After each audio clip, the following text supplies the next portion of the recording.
And around 2010, 2012, it was when he ran for the third term as president.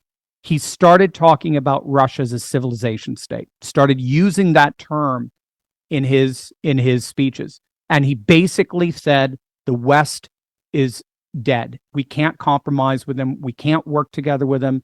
It's their way or the highway.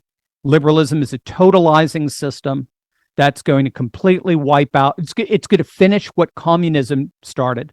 It's going to wipe out our religious civilizational tradition. The only way that Russia has any future is if we go back to our traditions that gave us 1,000-year civilization. And if we do that, we'll have another 1,000-year civilization.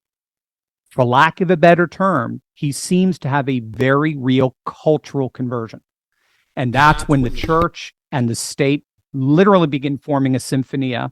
That spiritual security really starts working itself up. Churches are being built left and right. They were already doing that, but then all of a sudden now we had St. Nicholas Cathedral, a naval cathedral that's being built, a military cathedral, very famous military cathedral that was just built on one of their bases outside of Moscow.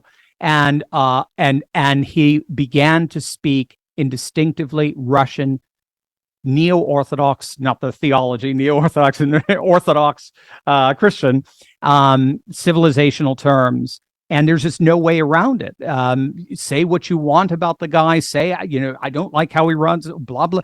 I'm sorry. It's irrelevant to the fact that this man, more than I think anyone else, has embodied the spirit of the revitalization of an ancient civilization and an ancient theology of church and state known as Symphonia, more than anyone else we've seen literally since Tsar Nicholas. And so I have to tip my hat to the guy. He's absolutely stunning in terms of his foresight and his entire vision of the world. It's not just Russia. He recognizes that the pivot towards the East, the pivot towards China, the pivot towards India, the pivot towards Iran, even the pivot towards Turkey. There's a lot of tension there, but the pivot there, very good relations with Israel, very good relations with Sub-Saharan Africa, very good relations with the whole of the Middle East, very good relations with Venezuela and Cuba and so forth. He recognizes that this is the recalibration of 80% of the world away from the West. I'm a motherfucker gentleman.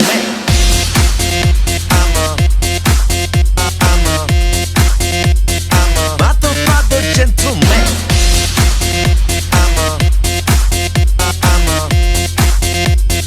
Motherfucker gentleman.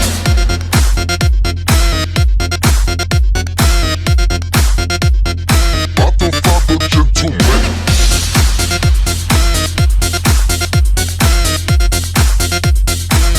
Motherfucker gentleman.